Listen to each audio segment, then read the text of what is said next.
So now the disciple is asking, when will I have this realization of the self? And the Raman Maharshi says, when the world as it appears is removed, then the realization of the self arises, which is the seer. And then the disciple, we'll see in a minute what exactly that means. But then disciple asks, so there won't be any realization of the self as long as I'm perceiving the world as it is. And the Raman Maharshi says, no, there will not be. Because the self and the world is has the same relationship as a rope and a snake. So as long as you are seeing the snake, there is no realization of the rope. And when you are seeing the rope, then there is no snake, right? And what Raman Maharshi is saying is basically the self and the world has the same relationship. It is the self which is appearing like a world, right? So as long as you are seeing the world, you are not seeing the self. And when you are seeing the self, you are not seeing the world. Then disciple asks even more interesting question. So when will this world will disappear so that I will have the realization of the self? And the Raman Maharshi says, when your mind quiets down, then the world as it appears will be removed and you will have the realization of the self. Very interesting. So couple of things that Raman Maharshi is pointing out in these verses.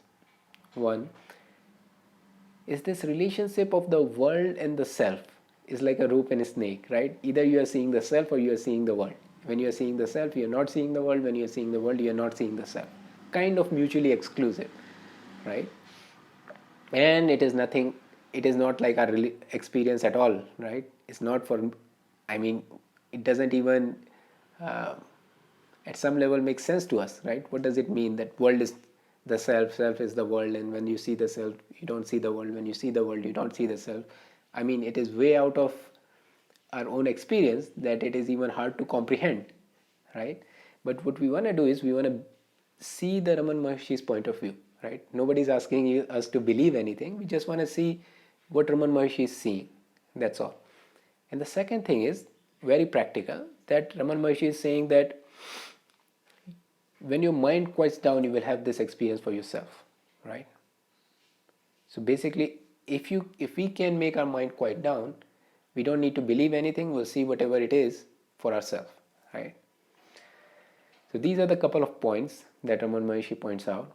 And to understand it, let's take an example to get it a little bit more clear. What does that mean and how it is even possible that the world is the self and all that, right? Again, nothing to believe here, just trying to understand the point of view of Raman Maharshi, basically. So let's take for an example that we are dreaming, right? When I'm dreaming, I don't have this sense of exactly who I am, but I believe I am one character within the dream who is interacting, who's observing the dream, or who is interacting in the dream, or who is doing something or something, right? But I have this sense that I am one character in my dream, right? And let's say you need to explain that person that you are dreaming, right? I'm not saying this is similar, like the world is dream and all that, but just for an example and the metaphor, let's say you have to explain this person you are not the dreamer within the dream, right? It is not like this is not what you are. You have just identified yourself with one character in the dream, and now you're thinking you are that character, right? But that is not the truth, right? The same way, let's say Raman Maharshi is first pointing out to that person, okay, investigate and see if you are there in that character, if either you are the body or the mind or blah blah blah, whether you are the character, so that your consciousness or your awareness or your identification goes away from that character, right? Now it is interesting, if you are not identified with the character in the dream, you become aware of the dream itself. You see how the consciousness switches. You become aware of the complete dream. You becomes the dream, basically, right? When your identification is not with that character, your identification diffuses towards the dream. Now you think you are the dream, right? That's how it works. So the same way Raman Maharshi is kind of pointing it out, right? If first he says like you are not the body and you are not the mind, basically to detach our identity with the body, basically, right? Where we are currently, right? I am pretty much sure that I am somewhere here, right? That's my identification with the body, and it is very strong. So Raman Maharshi tries to point it, cut it down to make sure like you have some degree of realization that you are not the body, right? And when that becomes strong, it is automatically, like your awareness automatically diffuse towards the world, right, towards the whatever is left. In the same way, the person who's dreaming, his identification goes from the dreamer, he becomes the dream. The same way the person becomes the world, right, the self becomes the world. I hope this is not something uh, which is just too abstract. But in the same way, you could see how it can work actually. What Raman Maharshi is saying is the self is the world.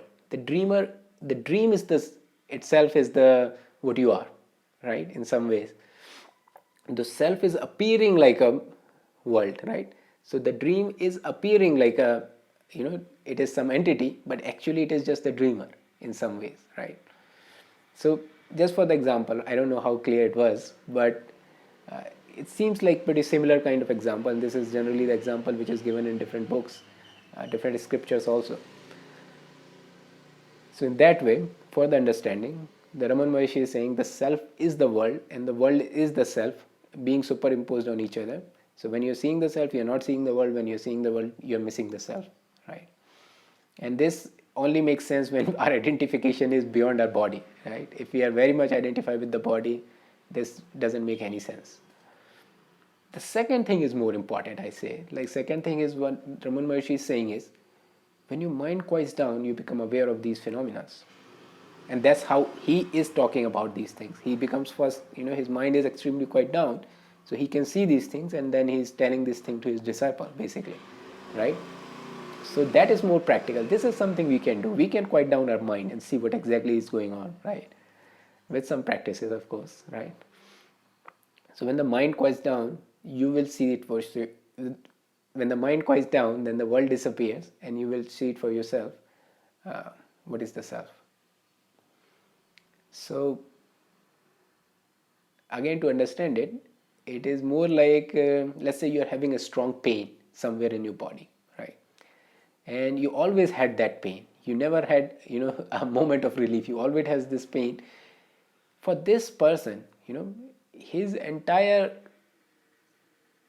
understanding will be that when there is no such pain, when there is not this strong pain, there will be the absence of pain, right? When there is such a strong pain, our entire attention is on the pain only, right? We are not aware of anything else. And this person has, more or less the same understanding. Like, when the pain is not there, then there will be the experience of no pain. But in reality, it is different, right?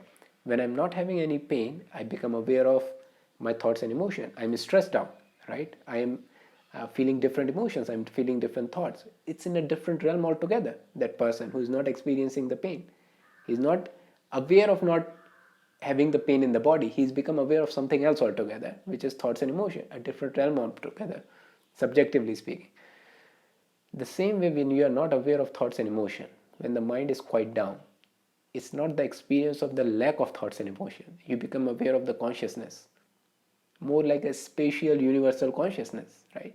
And it is a different experience altogether than absence of thoughts and emotion. When we are too much caught up in this mind, when we are too much caught up in the thoughts, emotions, whatnot, we are not aware of that altogether, right? And that's where the Raman Maharshi is pointing out, if you can quiet down your mind, right, you become aware of something else. Nothing esoteric here. You become just aware of the self. You become aware of what exactly is left after that. You're not becoming aware of lack of thoughts and emotion. You become aware of a different reality altogether, right? Which is very accessible to every one of us, right? Whoever wants to work on this. So these are the couple of the points that Raman Maharshi make in these verses. Like, one is the world and the self. Very interestingly, has this relationship of the rope and the snake. This relationship is, one is being appearing like another kind of relationship, and the second is you can have that understanding or that experience, that knowledge by yourself if your mind is quiet down.